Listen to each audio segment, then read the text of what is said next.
Still on the MTBPS, public sector wages are also a sticking point this time around, and Saftu Zwelinzima Vavi speaks to us about the latest developments. Thank you so much for your time, Datu Vavi. I think let's first talk about the development that there is an expectation that that 3% wage offer for public servants would be what are the outcomes from the MTBPS. What's your view on that? Because overall, unions have rejected this, but it seems to be one that is pushed down the throats of public servants.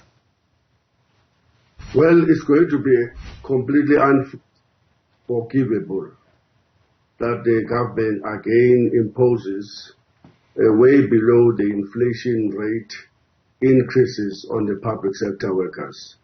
It will be following a 2021 in which government offered no wage increases, and 2020 where government actually even withdrew from an existing agreement with the public sector unions and decided to impose a wage freeze.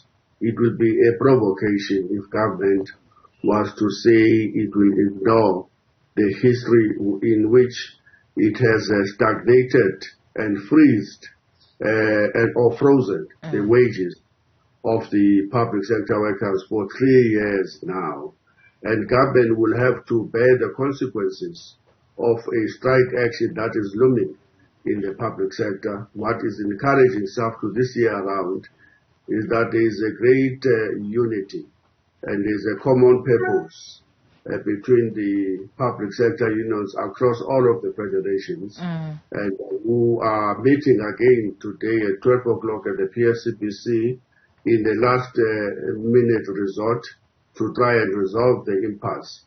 But as you know, Saftu unions have balloted, and overwhelming numbers of our public sector workers are calling for the strike. The PSA has already issued a notice for a strike. That's an Fedusa affiliate. Yes. The How Boku and others, many others, have already stated in public that if government doesn't come to the party, they will have to face the music, and we call for the continuing unity to be maintained between all public sector unions. This time around, they must simply refuse to be divided by the government.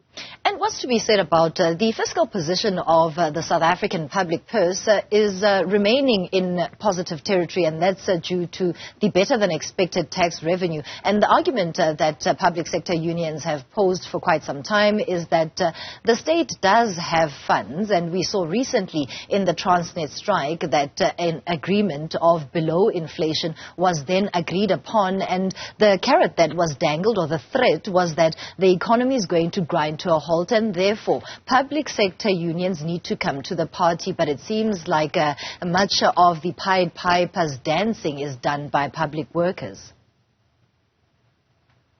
Saftu rejects the current framework government is pursuing for the past 28 years. In particular, since after the 2008-2009 world economic crisis, where government started to move neoliberalism to gear top and introduced the austerity programs that saw it cutting public expenditure on basic services that government should be providing, in particular to the poor, on such matters as healthcare, education, policing, social services, local government transfers. You can name them all. Government has been cutting expenditure in all of those areas. And this is what has led to even greater numbers of our people being pushed even into deeper levels of poverty in our country. This is what we normally say, a combination of this austerity program of budget cuts, which includes the cut on the wages of the public sector workers. When you combine that with the fact that we are the worst country with this rate of unemployment amongst industrializing and industrialized nations of the world, that in our view constitutes a ticking time bomb. You cannot continue to have this so-called fiscal consolidation, which will mean that the rich becomes more richer and the poor continues to be more poor. Inequalities between the rich and the poor continues to widen. The youth, the black women, continues to be the face of unemployment, poverty, and inequalities, and with these rates of crime that are taking place in our country, in which we see, and on average, 71 persons dying violently in the streets.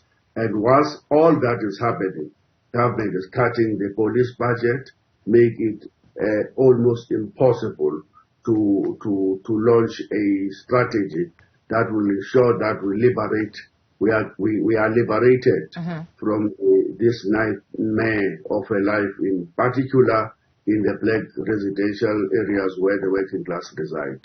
Lastly and briefly, I think we should talk about what it is that is expected on the side of what government often describes as a pro-poor budget. Would you say that's what we are expecting? Because the last time in the February budget, Vavi, we saw the finance minister chuckle to say and challenge many South Africans to say that if this is not pro-poor, he doesn't know what is. No. He knew that he was misleading the citizens of South Africa when he declared a pro-business budget as pro-poor. That's just so intellectually dishonesty of the worst kind you can imagine. How could anybody say that in a country where wealth resides on 10% of the population, and where basically 90% of the population have to contend with sharing only 10% of the wealth amongst themselves, with only 10% of the population having a lion's share of 90% of that wealth? How could you not act to introduce in that context a wealth tax, a solidarity tax, where there is a 1.4 trillion rands that is hoarded by the moneyed class in society, and you do nothing? How could anybody say we are embarking on a pro-poor business when they continuously cut corporate taxes? And corporate taxes were up to 54% in 1992 on the eve of democracy that we attained in 1994. They are now down to 27%. In the last speech, the minister was still making commitments to cut that even further. How could anybody claim to be on a pro-poor business path?